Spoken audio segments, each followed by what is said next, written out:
आप सब लोग मेरे YouTube चैनल में सादर आमंत्रित है।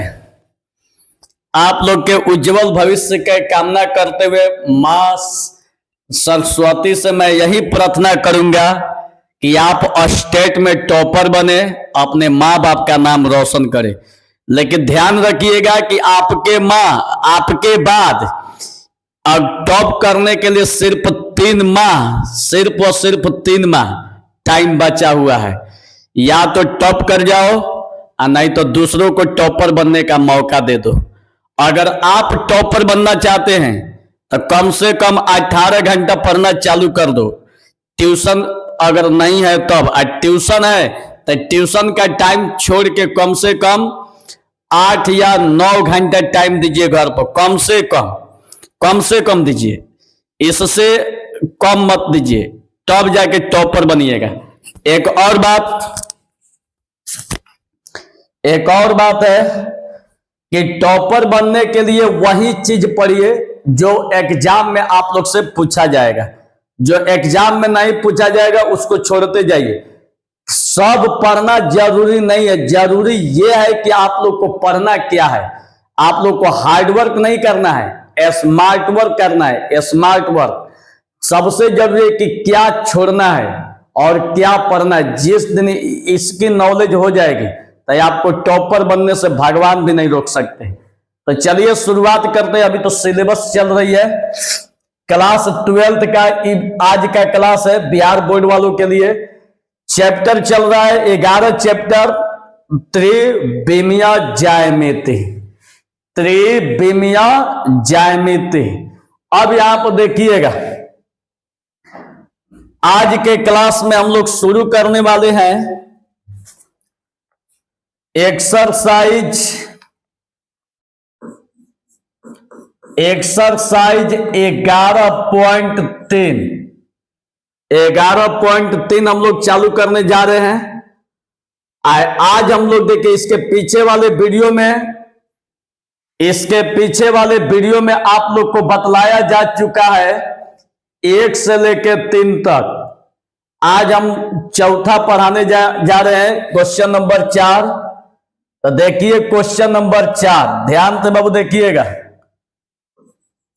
क्वेश्चन नंबर 4, पहले इसका थ्योरी समझते हैं। इसका थ्योरी देखिएगा, यहां पर कह रहा है कि निम्नलिखित स्थितियों में मूल बिंदु से खींचे गए लंब के पाद का निर्देशांक ज्ञात कीजिए। सब लोग किताब निकाल लेंगे, किताब निकाल के बैठिएगा। नहीं पढ़ने वाला खाली लिखल देखता है, पढ़ने वाला किताब लेके बैठता है, तब न देखेगा कि किताब में क्या लिखा हुआ है। ऐसे थोड़े दिखाई देगा। तो चलिए पहले इसका हम लोग थ्योरी पढ़ लेते हैं। देखिएगा जो 4 नंबर क्वेश्चन है, 4 नंबर इसका थ्योरी देखिएगा। जब एल एम तथा एन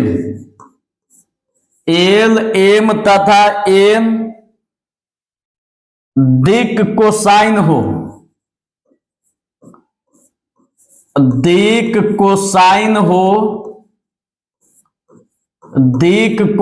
हो तो x बराबर सूत्र होता है आर एल, y बराबर आर एम, z बराबर होता है आर एन। ठीक है, ये आप लोग का सूत्र है। आर क्या है ये आप लोग को कल बताए थे, आर एन, कल के वीडियो में। आर जो है मूल बिंदु से दूरी है, आर आप लोग का मूल बिंदु से दूरी है। अब देखिएगा आर आप लोग का मूल बिंदु से क्या हो गया, दूरी हो गया। तो उस कंडीशन में आप लोग से क्वेश्चन कर रहा है इसमें एक लंब का पाद का निर्देशांक। तो इसलिए लंब के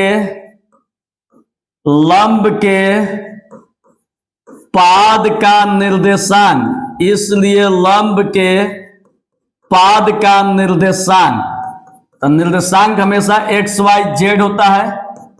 x का मान R L, R M, R N. ठीक है, तो यही हम लोग के लंब के पाद का निर्देशांक है। अब इस थ्योरी पर क्वेश्चन कैसे बनेगा देखिएगा, ये आप लोग का थ्योरी हो गया। अब देखिए क्वेश्चन कैसे बनेगा, मेन इसका क्वेश्चन देखिएगा बाबू। अब क्वेश्चन को समझने का प्रयास कीजिएगा। देखिए क्वेश्चन देखिएगा बाबू, क्वेश्चन 4 का ए बता रहे हैं। चौथा नंबर में कह रहे हैं कि निम्नलिखित स्थितियों में मूल बिंदु से खींचे गए लंब के पाद का निर्देशांक ज्ञात कीजिए। ये आप लोग का एक्सरसाइज 11.3 चल रही है। तो कह रहे हैं कि लंब के पाद का निर्देशांक बताइए, जो कि क्वेश्चन में दिया है 2x plus 3y plus 4z minus 12 बराबर 0। यही दिया हुआ है 2x plus 3y plus 4z minus 12 बराबर 0। लंब के पाद का निर्देशांक कह रहा है। ध्यान से देखिएगा, ये थोड़ा सा भी भारी नहीं है। देखिएगा बाबू, बहुत मस्त क्वेश्चन है। देखिए यहां पर ध्यान तो देखिएगा। सबसे पहला काम आप लोग को समतल के लिए बताए थे कि इसको ए कहते हैं, इसको बी कहते हैं, इसको सी कहते हैं, इसको डी कहते हैं। यही बतलाए थे, ठीक है। तो ए बी सी डी बताए थे। तो ए बी सी डी बताए थे। तो देखिएगा थोड़ा सा एक स्टेप पढ़ाइएगा इसमें। देखिए एक step, 2x plus 3y plus 4z minus इधर जाएगा तो क्या हो जाएगा प्लस, ये माइनस इधर जाएगा तो प्लस हो जाएगा। अब देखिए ई वाला ए हो गया तो ए का मान 2, ई वाला बी हो गया तो बी का मान 3, ई वाला सी हो गया तो सी का मान 4। अब छोड़ दीजिए। अब यहां से हम लोग निकालेंगे अपने से A square plus B square plus C square. ये क्यों निकाल रहे हैं? दिक कोसाइन के लिए। दिक कोसाइन जब तक से नहीं निकलेगा, ठीक है, एल एम एन, तब तक से आप इसको नहीं निकाल सकते हैं। तो अब देखिएगा under root A square plus B square plus C square का मान निकालिए। ए का मान आप लोग का 2 दिया है, तो ए के जगह पर 2 का स्क्वायर प्लस बी दिया है, बी का मान 3, तो बी का मान 3 का स्क्वायर। यहां पर सी दिया है, सी का मान 4 दिया है, तो 4 का स्क्वायर। अब देखिए 2 दूनी का 4, 3 का 9, 4 का 16। अब देखिएगा बच्चा 16 4 कितना हो जाएगा 20 और 9 अंडर रूट 29। अब हम क्या करेंगे कि अंडर रूट 29 से दोनों तरफ भाग देंगे, ठीक है। तो अंडर रूट 29 से दोनों तरफ भाग देंगे तो देखिए इसको भाग दे रहे हैं 2x plus 3y plus 4z बाटा में अंडर रूट 29 बराबर 12 बाटा में अंडर रूट 29, ठीक। अंडर रूट 29 से इधर और इधर दोनों तरफ भाग दिया जाएगा। तो जब दोनों तरफ भाग दीजिएगा तो देखिए अब हम क्या करते हैं कि अंडर रूट 29 को तीनों के बाटा में अलग अलग देखिएगा, या 2x बाटा में अंडर रूट 29 माई प्लस 3y बाटा में अंडर रूट 29 प्लस 4z बाटा में अंडर रूट 29 बराबर 12 बाटा में अंडर रूट 29। आप लोग को बतला चुके हैं आप लोग को कि x के बगल में जिसका गुणा होता है, y के बगल में जिसका गुणा होता है और z के बगल में जिसका गुणा होता है, ये आपका दिक कोसाइन एल एम एन होता है। और ई आप लोग का आर होता है मूल बिंदु से दूरी। तो आप लिख दीजिए एल एम एन, एल बराबर 2 बाटा में अंडर रूट 29, ठीक है। एल के बाद एम, एम बराबर 3 में अंडर रूट 29, एन बराबर 4 में अंडर रूट 29, ठीक। आर बराबर 12 में अंडर रूट 29, कोई दिक्कत नहीं है। अब इसके बाद अब थ्योरी पर आइए। थ्योरी पर x बराबर आर एल, वाई बराबर आर एम, जेड बराबर आर एल, तो x बराबर आर एल, तो आप लिखिए इसलिए x बराबर आर एल, यही ना आर एल, आर का मान 12 में अंडर रूट 29, एल का मान 2 में अंडर रूट 29, 12 दूनी 24, बाटा में रूट 29 में गुणा होगा तो क्या होगा 29, एगो x हो गया। फिर इसके बाद y बराबर देखिए y बराबर आर एम दिया है, तो y बराबर आर एम, आर का मान बाबू, आर का मान 12 में अंडर रूट 29, एम का मान 3 में अंडर रूट 29, बढ़ती आई 36 में 29, ठीक। अब x निकल गया, y निकल गया, अब क्या चाहिए जेड बराबर R M, R L R M R M, R का मान 12 अंडर रूट 29, फिर इसके बाद एन का मान 4 अंडर रूट 29, बचौक 48 बाटा में 29। अब हम लोग से पूछा जा रहा है क्वेश्चन का लंब का पाद निर्देशांक, यही हम लोग से पूछा जा रहा है। तो लंब का पाद निर्देशांक पूछा जा रहा है, तो देखिएगा बाबू यहां से लिखिए लंब का पाद निर्देशांक, तो लंब का पाद निर्देशांक होता है एक्स वाई जेड, तो एक्स का मान देखिए यहां पर निकला हुआ है 24/29, वाई का मान 36/29, या जेड का मान 48/29, यही हम लोग का आंसर। समझ में आ गई? तो इस तरह से हम लोग का मैथ बनता है। एक बार फिर तो आप लोग को बता देते हैं, ठीक है। देखिए एक बार फिर से आप लोग को बता देते हैं, ध्यान तो देखिएगा। 4 में दिया है कि इसका लंब के पाद का निर्देशांक बताइए। तो लंब के पाद का निर्देशांक बताने के लिए माइनस को इधर लेके जाइए। देखिएगा बाबू, माइनस इधर जाएगा तो प्लस, ए का मान है, बी का मान है, सी का मान है, under root A square plus B square plus C square, A का मान 2, बी का मान 3 और सी का मान 4, 2 दूनी का 4, 3 का 9, 4 का 16, 16 4 9 जोड़िएगा तो अंडर रूट 29। अंडर रूट 29 से दोनों तरफ भाग दीजिए, इधर भी इधर भी, तो इसके बाटा में अंडर रूट 29 और इसके बाटा में अंडर रूट 29। अंडर रूट 29 ले क्या कीजिए कि इसका तीनों के बाटा में अलग अलग कीजिए, इसके भी बाटा में, इसके भी बाटा में, इसके भी बाटा में, आइए आपका सेम टू सेम, ठीक। एक्स के जो गुणा में है एल का मान, एम का मान, एन का मान, ठीक, एल एम एन, ई आपका आर का मान।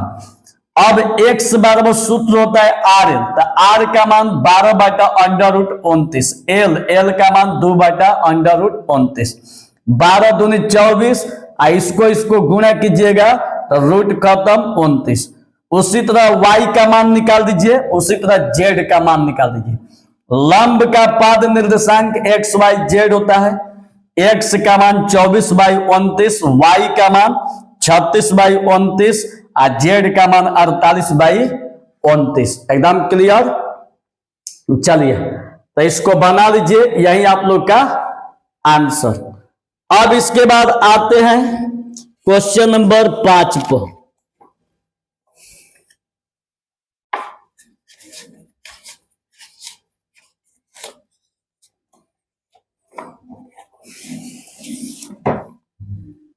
देखिए क्वेश्चन नंबर 5।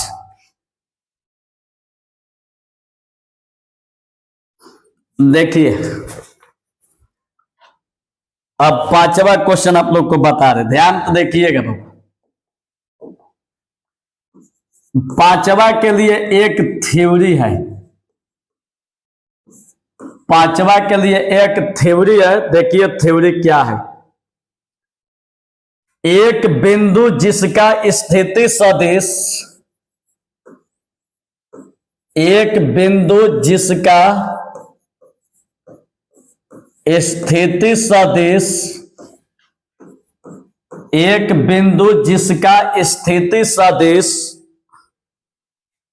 ए से जाने वाला, ए से जाने वाला और सदिश n पर, और सदिश n पर, सदिश n पर लंब समतल का, लंब समतल का, समतल का समीकरण, समीकरण r माइनस ए, एक मिनट, r माइनस ए n बराबर 0 होता है। देखिएगा 0 होता है। अब देखिएगा इसी पर क्वेश्चन आप लोग को बताते हैं, ध्यान तो देखिएगा। अब इसी पर क्वेश्चन, अभी आप लोग का थ्योरी हो गया। देखिएगा बाबू क्वेश्चन नंबर 5 का ए बता रहे, इसमें 2 गो क्वेश्चन है, 2 गो जो क्वेश्चन आप लोग को दिखाई दे रहा है, तब ए बताएंगे, आप भी अपने से बनाइएगा, ठीक है। अब देखिएगा ए बता रहे हैं।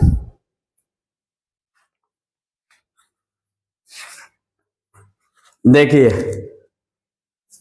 कह रहा है कि बिंदु,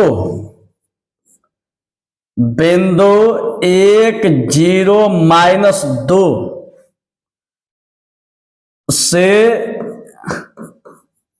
जाता हो, से जाता हो और i प्लस जे प्लस के समतल पर अभिलंब है, समतल पर अभिलंब है, समतल पर अभिलंब है। ध्यान से देखिएगा, पहले क्वेश्चन को सुन लीजिए क्या करे। पहले क्वेश्चन मेन तो आप लोग का क्वेश्चन ही है। निम्नलिखित प्रतिबंधों के अंतर्गत समतलों का सदिश एवं कार्तीय समीकरण ज्ञात कीजिए। 2 क्वेश्चन है, एगो सदिश समीकरण भी बताना है और एगो कार्तीय समीकरण। सदिश में आई जे के रहेगा और कार्तीय में आई जे के नहीं रहेगा। तो जैसे ए आप लोग को बताएंगे वैसा ही बी बनाइएगा। चलिए अब ध्यान से बाबू देखिएगा, बहुत ही आसान लगेगा, थोड़ा सा भी भारी नहीं लगेगी। देखिएगा ध्यान से बाबू देखिएगा। पहली बात, इसको सदिश ए मानिए, ठीक है। इसको सदिश ए आई जे के से गुणा करके जोड़ दीजिए। आई समतल पर अभिलंब है, तो अभिलंब सदिश मतलब एन वेक्टर हाई वाला, ए का मान ई वाला है और एन का मान ई है। आर का मान आप लोग खुद जानते हैं, एक्स आई प्लस वाई जे प्लस जेड के। अब देखिएगा यहां पर ए बराबर आपका हो जाएगा, ए बराबर आई से 1 में गुणा होगा तो आई कैप प्लस 0 ले जे में गुणा होगा तो 0 इंटू जे कैप माइनस माइनस ये है, और 2 ले के में गुणा होगा तो 2 के कैप। आई एन बराबर आई प्लस जे प्लस के। क्वेश्चन सही है ना जी? आई प्लस जे प्लस माइनस दिया है ना जी। देखिए वही तो कहे यहाँ पर माइनस दिया है। देखिए यहाँ पर माइनस दिया है, वही कहे कि सही है ना। देखिए माइनस दिया है, क्वेश्चन देखें 1 0 माइनस 2 आई जे माइनस के। चलिए बहुत बढ़िया। अब चलिएगा तो अब यहां से कह रहा है कि सदिश समीकरण, हम लोग से इस क्वेश्चन में कह रहे हैं कि सदिश समीकरण और कार्तीय समीकरण बताइए। तो सदिश समीकरण के लिए देखिए पहले ध्यान तो देखिएगा, समीकरण तो वही है, सदिश समीकरण। सदिश समीकरण, सदिश समीकरण क्या है? तो R cap minus A cap into A cap नहीं, R vector A vector N vector बराबर 0। अब आर देखिए, आर सेम टू सेम, यहाँ क्वेश्चन में कह रहे कि कार्तीय सदिश बताइए, यही ना जी। तो आर आपका सेम टू सेम, माइनस ए का मान, तो ए का मान देखिए यहाँ पर दिया हुआ है। तो ए का मान क्या दिया हुआ है? आई प्लस 0 जे माइनस 2 के, ठीक है, एगो ई हो गया। अब इंटू एन, तो एन का मान आई प्लस जे माइनस के बराबर 0। ध्यान तो देख लेना बाबू, आर जस के तस माइनस, माइनस के चलते ब्रैकेट लगा हुआ है, ए का मान ई वाला आई एन, एन का मान ई वाला बराबर 0। तो ई हो गया हम लोग का कौन चे, ई हम लोग का सदिश समीकरण। अब चाहिए कार्तीय समीकरण। तो आर का मान रखिए, आर का मान देखिए क्या होता है। आर का मान आप लोग को लिखवाया जा चुका है,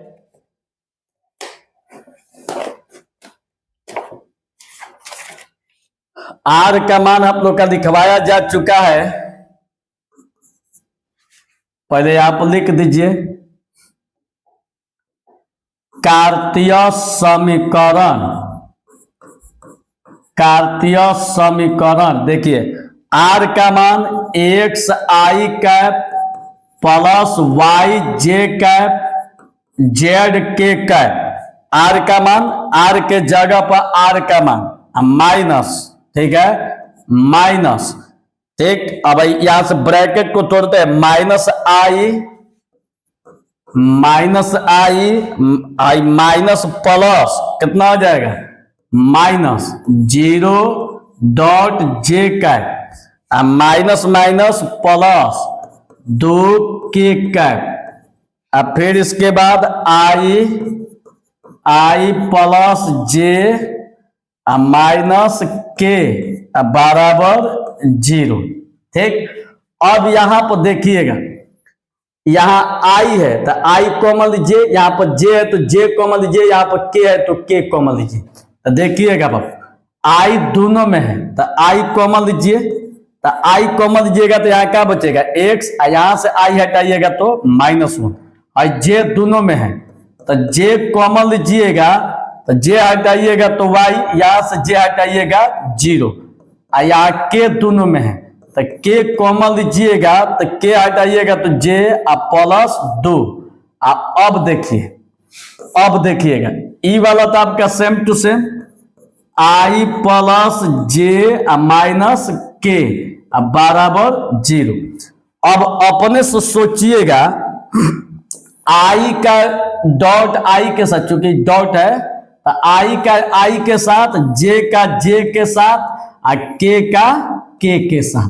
तो देखिएगा आई डॉट आई का मान 1 और एक्स माइनस 1, ठीक। अब प्लस जे डॉट जे का मान 1, आई वाई में से 0 घटल कितना वाई, आ के साथ कीजिएगा तो प्लस माइनस माइनस के डॉट के का मान 1, आई जेड प्लस 2 बराबर 0।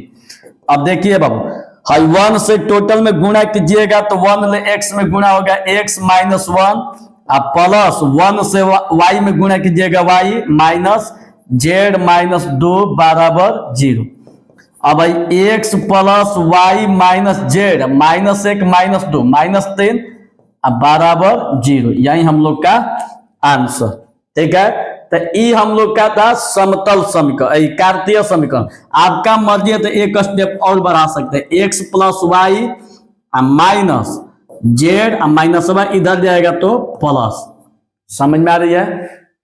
इस तरह से आप बना सकते हैं। तो देख लीजिए, थ्योरी भी सामने है, क्वेश्चन भी सामने है। जिसको समझ में नहीं आया होगा, वीडियो को एक बार फिर से बैक कीजिए पीछे, आप फिर से देखिए, समझ में आ जाएगी। अब चलिए अगला क्वेश्चन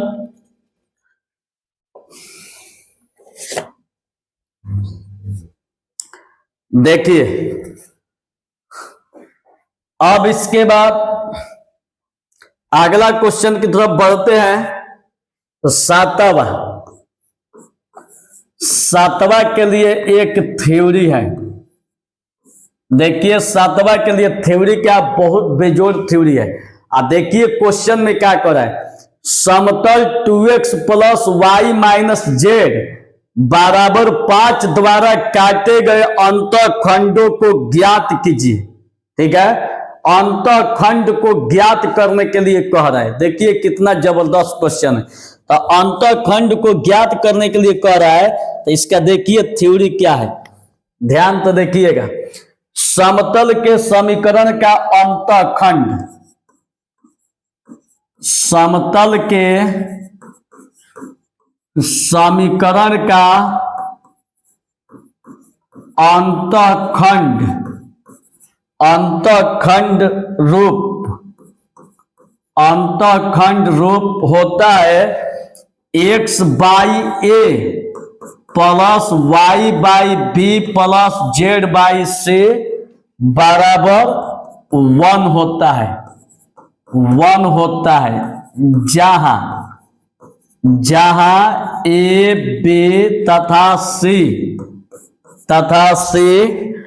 अक्षों का अंतःखंड है, अक्षों का अंतःखंड है, अंतःखंड है। अब देखिएगा, अब इसी पर क्वेश्चन आप लोग का ध्यान तो देखिएगा। Question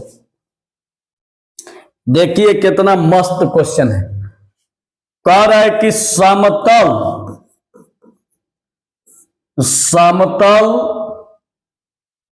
2x plus Y minus Z बराबर 5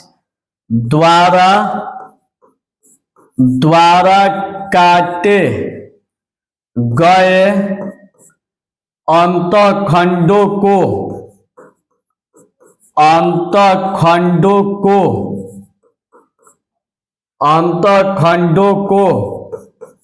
ज्ञात कीजिए, अंतःखंडों को ज्ञात कीजिए, अंतःखंडों को ज्ञात कीजिए। अब देखिएगा बाबा, अंतःखंड पहले तो यहां पर ध्यान दीजिएगा कि अंतःखंड यहां पर किसको कह रहा है, ए बी सी, यही आप लोग का अंतःखंड है।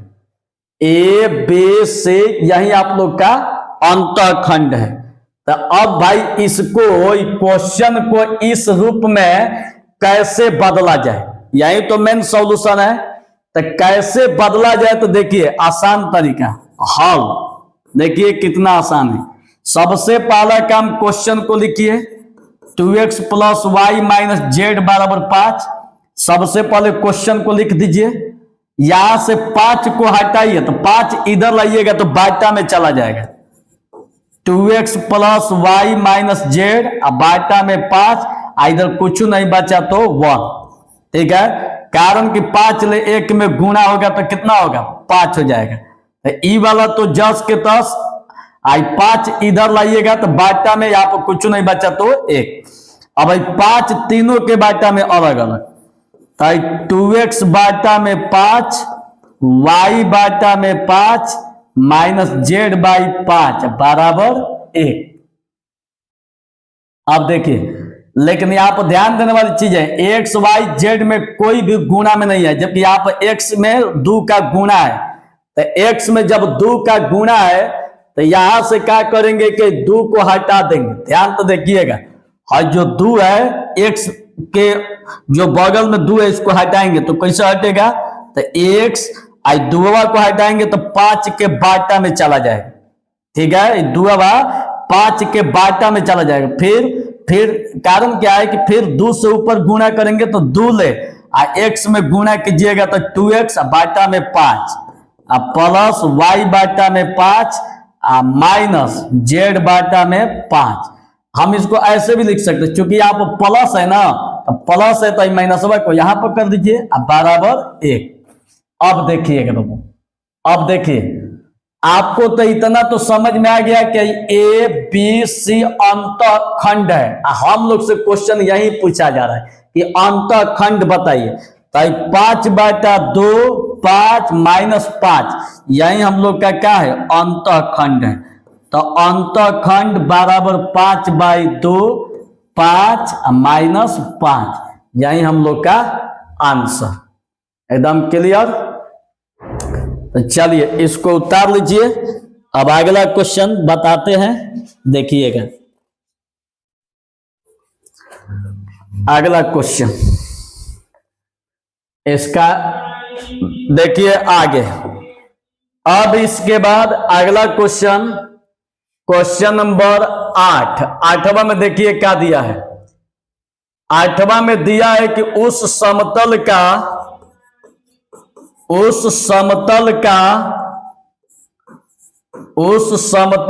समीकरण ज्ञात कीजिए, समीकरण ज्ञात कीजिए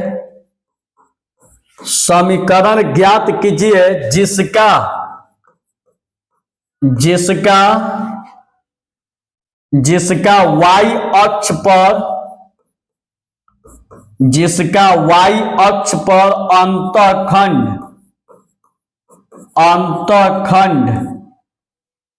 3 और जो तल ZOX के समानांतर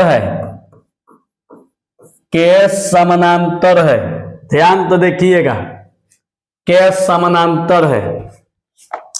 अब ध्यान से देखिएगा, बहुत ही इजी है। पहले तो यहां पर समझने वाली चीज है, पहले समझिएगा बाबू, ये तो समझने वाली चीज है कि y अक्ष पर पहले इसका बिंदु क्या होगा। देखिए हाई y अक्ष पर बिंदु तो आप लोग को खुद पता है कि x y z होता है। y अक्ष पर जो बिंदु होता है क्या होता है, x y z। y अक्ष पर है तो y को छोड़ के बाकी क्या हो जाएगा, 0, मतलब इसका 0y 0 हो जाएगा। ठीक, अब देखिए, अब कह रहे कि उस समतल का समीकरण y अक्ष पर अंतःखंड 3 है, मतलब x अक्ष पर होता है, तो x अक्ष पर a होता है अंतःखंड। देख लीजिए, हम नहीं कर रहे, देखिए यहां पर है x अक्ष पर a, y अक्ष पर b, z अक्ष पर c होता है। ठीक, तो x अक्ष पर a और y अक्ष पर b और z अक्ष पर क्या होता है, c होता है। तो अंतःखंड y अक्ष पर है, तो अंतःखंड जब y अक्ष पर है तो y अक्ष पर 3 दिया है, इसका मतलब कि b बराबर 3, बाकी नहीं दिया है। तो अब देखिए समतल का समीकरण हल, समतल का समीकरण, तो समतल का समीकरण क्या है, x by a plus y by b plus z by c बराबर 1। तो x बाटा में a, तो a आपका कुछ नहीं दिया है, आप प्लस y बाटा b, b का मान 3 दिया है, आप प्लस z बाई c बराबर 1। अब देखिए हाई x, यहां देखिएगा x का मान 0 है, y अक्ष पर x का मान 0 और y का मान तो y है और z का मान z। तो x का मान 0 बाई a और y का तो मान y है, चूंकि y अक्ष पर है 3, और z का मान 0, चूंकि z अक्ष पर भी क्या है, 0 है। तो 0 बटा c बराबर 1। ए से 0 में भाग दीजिएगा तो 0 प्लस ई वाला सेम टू सेम, आप प्लस इससे भी भाग दीजिएगा 0 बराबर 1।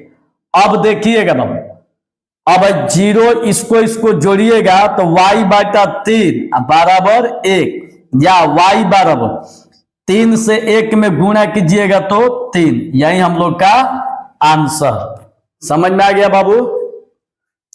तो चलिए आज के इस क्लास में इतना ही, मिलते हैं अगले क्लास में। आप लोग से विनम्र निवेदन है कि आप लोग से एक आग्रह है, विनती है कि बाबू मन लगा के पढ़िए, अपने भविष्य को अपने ही हाथों खराब मत कीजिए। इसका मतलब यही हुआ कि अगर अपने हाथों अगर अपना भविष्य खराब करना चाहते हैं तो एक तरह से अपने आप को आत्महत्या करना, मर्डर करना। तो इसलिए अपने हाथ से अपना भविष्य खराब मत होने दीजिए, एक विनम्र विनती है। आइए आप और हम मिलकर अपने भविष्य को बनाया जाए। बाकी वीडियो में मिलते हैं। धन्यवाद।